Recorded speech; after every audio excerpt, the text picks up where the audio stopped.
हाँ जी फ्रेंड्स, क्या हालचाल। Welcome back to my channel.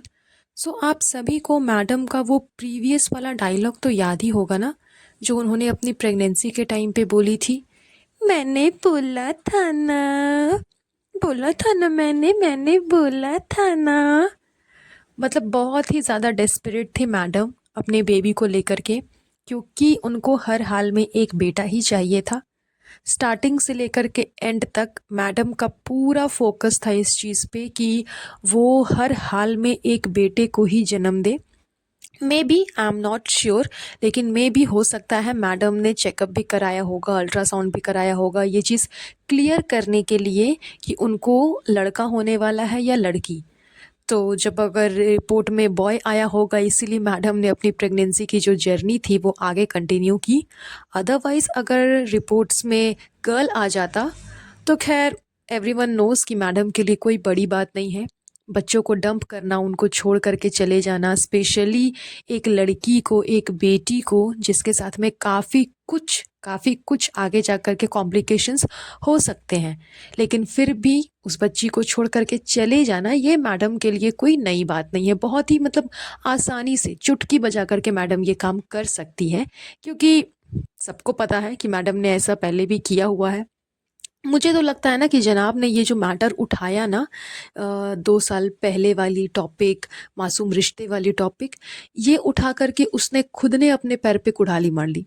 वो आप लोगों ने कहावत सुना होगा ना कि खुद के पैर पे कुल्हाड़ी मार लेते हैं काफ़ी लोग, वही काम जनाब ने किया है।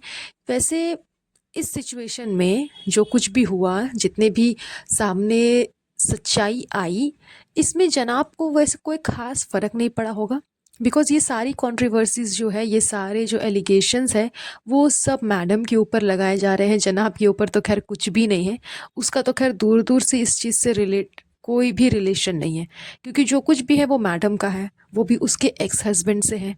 तो यहाँ पे जनाब ने अपना उल्लू सीधा करने के लिए मैडम को ही गड्ढे में ढकेल दिया कि जाओ, गड्ढा मैंने खोद के रखा है, तुम उस पे जाकर के कूद जाओ, ताकि जनाब के व्यूज़ बढ़ सके। क्योंकि जनाब को तो कोई लेना देना नहीं है ना। अभी तक जो बातें छिपी हुई थी वो भी सामने आ गई क्लियर वे में। क्योंकि आप लोग भी सोचो ना कि 2 साल पहले की ये टॉपिक है, 2 साल से इन लोगों ने कोई जवाब नहीं दिया। काफ़ी लोग इस चीज़ को भूल भी चुके होंगे। आई मीन भूले तो नहीं, लेकिन सबके माइंड से निकल गया कि ये भी टॉपिक है, क्योंकि एक ही टॉपिक बार बार कितना ही इंसान घसीट घसीट करके बोलेगा। वो भी तब जब सामने वाला कोई जवाब नहीं दे रहा है, हाँ भी नहीं बोल रहा है, ना भी नहीं बोल रहा है, क्लियर भी नहीं कर रहा है, डिनाई भी नहीं कर रहा है, तो फिर आप कैसे एक ही टॉपिक को बार बार बोल सकते हो। इसलिए लोगों ने इस बारे में बात करनी छोड़ दी। लेकिन जनाब ने जानबूझकर ये टॉपिक उठाया ताकि जिसको नहीं भी पता है उसको पता चल जाए। अब आप प्राची को ले लो, अगर ये चीज़ें पहले ही मैडम ने क्लियर की होती तो शायद प्राची पहले ही आकर के ये सारी वीडियोस बना सकती थी, बता सकती थी। लेकिन 2 साल तक प्राची ने भी किसी को कुछ नहीं बताया, क्योंकि कोई लेना देना नहीं है उसको, क्योंकि उसको भी पता है कि मैडम इस चीज़ से डिनाई नहीं कर रही है, वो सिर्फ जवाब नहीं दे रही है, लेकिन ये तो नहीं बोल रही कि नहीं ऐसा नहीं है, ये सब झूठ है। अब वो किसी को भी ये नहीं कर रही है, पॉइंट नहीं कर रही है, टारगेट नहीं कर रही है, किसी को भी धमकी नहीं दे रही है, किसी को भी ये नहीं बोल रही कि सबूत ला के दिखाओ, सबूत ला करके दिखाओ, चैलेंज नहीं कर रही है। लेकिन जब मैडम ने ये सारी चीज़ें की तो प्राची ने सामने से आकर के बताया ना कि नहीं ऐसी बातें हैं, ये सच है, मैडम झूठ बोल रही हैं। तो जो बातें छिपी हुई थी वो भी सामने निखर करके आ गई, सामने उभर कर करके आ गई। इसी तरह से इनके जितने भी राज हैं ना, वो धीरे धीरे सामने आ ही जाएंगे, चाहे ये कितनी भी कोशिश कर ले। तो यहाँ पे जनाब ने अपना उल्लू सीधा करने के लिए मैडम को गड्ढे में ढकेल दिया कि जाओ तुम जाकर के गिरो। बहुत ज़्यादा उड़ रही थी, बहुत ज़्यादा शो के पीछे पागल थी मैडम। जनाब का जो ईगो हर्ट हुआ था उसका अच्छा खासा बदला जनाब ने ले लिया मैडम से। ये चीज़ें साफ दिखाई दे रही है, क्योंकि इससे जनाब को कोई नुकसान नहीं होने वाला, उस पर कोई एलिगेशंस नहीं आएंगे, कोई उसको कुछ नहीं बोलने वाला, क्योंकि उसमें उसका दूर दूर तक हाथ नहीं है, वो उसमें है ही नहीं शामिल। हाँ, ये सब भले बोल सकते हैं जनाब को कि आपने उस बेटी को एक्सेप्ट क्यों नहीं किया, आपने एक्सेप्ट नहीं किया इसीलिए मैडम ने शायद छोड़ दिया, ये सारी चीज़ें हो सकती है। लेकिन फिर भी फिर भी अगर जनाब नहीं भी एक्सेप्ट कर रहे थे तो मैडम को तो अपनी बच्ची को छोड़ना नहीं चाहिए था ना। घूम फिर कर के बातें मैडम पे ही आएगी, मैडम को ही पॉइंट आउट किया जाएगा कि मैडम की ही सारी गलती है। तो यहाँ पे जनाब ने अपना उल्लू सीधा किया, अपने व्यूज़ बढ़ाने के चक्कर में मैडम को गड्ढे में ढकेल दिया।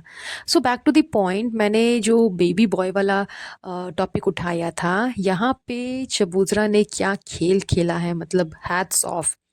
व्लॉग्स के ही लिए सही, लेकिन उसने ये चीज़ें बोली कि उसको बेबी गर्ल चाहिए, उसको बेबी बॉय नहीं चाहिए। जबकि सबको पता है कि वो और खालिद कितने ज़्यादा डेस्परेट होंगे बेबी बॉय को लेकर के, क्योंकि जब से मैडम को बेबी बॉय हो चुका है तब से चबूतरा को भी ये चीज़ें होने वाली है दिमाग में कि मुझे भी बॉय ही हो। क्योंकि इनके घर पे आप लोगों ने देखा होगा कि बॉय को लेकर के, लड़के को लेकर के कितना ज़्यादा ये लोग उछलते हैं। एंड उसी के कंपैरिजन में अगर लड़कियों को आप ले लो तो लड़कियों की कोई इज्जत नहीं है इनके नज़र में। इसके काफ़ी सारे एग्जाम्पल्स आप रिज़ा रेहान के साथ में ले सकते हो। बीच में एक व्लॉग आया था जिसमें रेहान ने दीवार पे दाल गिरा दी थी और ज़मीन पे भी वो चीज़ें गिर गई थी, तो वो साफ़ करने के बजाय रिज़ा साफ़ करती है उस चीज़ को। एंड साफ़ करने के बाद भी रिज़ा को ब्लेम किया जाता है। बार बार चबूतरा रिज़ा को बोलती है कि तुम ना रिज़ा, मतलब खुद सारे काम करती हो, फिर बाद में बोलती हो कि मुझे ही करना पड़ता है, मुझे ही करना पड़ता है, मत करो मत करो, ये सब काम तो मत करो। मतलब एक तो वो लड़की कर भी रही है, फिर भी उसको सुनाया जा रहा है कि तुम जानबूझ करके बोल रही हो कि मुझे काम करना पड़ता है, फिर ये चीज़ें मत बोलना तुम कि मैंने ही सब किया, मैंने ही सब किया। तो काफ़ी ऐसे एग्जाम्पल्स है रिज़ा रेहान को लेकर के, जो कि आपको देखने को मिल जाएगा कि किस तरह से ये लोग अपने घर पे लड़कों को ज़्यादा पसंद करते हैं और लड़कियों को उतना कोई ख़ास वैल्यू नहीं देते।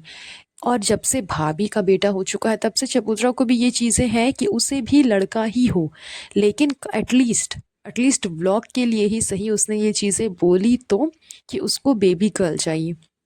क्योंकि आप सबको पता है कि फ़िलहाल के जनरेशन में, फ़िलहाल के लिए भी नहीं, पहले से भी ये चीज़ें शुरू से होती आ रही हैं कि बेटे के वजह से बहुत सारी लड़कियों को जन्म देने से पहले ही जो कुछ भी, आप समझ लो, मैं ज़्यादा नहीं बोलूँगी, किया जाता है, उनको जन्म नहीं लेने दिया जाता ताकि लड़का हो। बहुत लोग ऐसा करते हैं कि लड़के के चक्कर में 3-4 बेटियां कर लेते हैं कि अच्छा फिर से इस बार कंसीव कर लेते हैं, हो सकता है लड़का हो जाए, हो सकता है लड़का हो जाए। तो ये सारी चीज़ें शुरू से चलती आ रही हैं, लेकिन यहाँ पे चबूतरा ने ये चीज़ें नहीं की। उसने क्लियर शब्द में कहा कि उसको बेटी चाहिए। गुटका किंग ने भी कहा कि उसको बेटी चाहिए। सो शायद व्लॉग के लिए ही सही, लेकिन हैट्स ऑफ कि इन दोनों ने ये चीज़ें कही, ये चीज़ें बताई। कंपेयरिंग टू मैडम से तो लाख गुना अच्छा है। मैडम को तो ये चीज़ें चबूतरा से सीखनी चाहिए।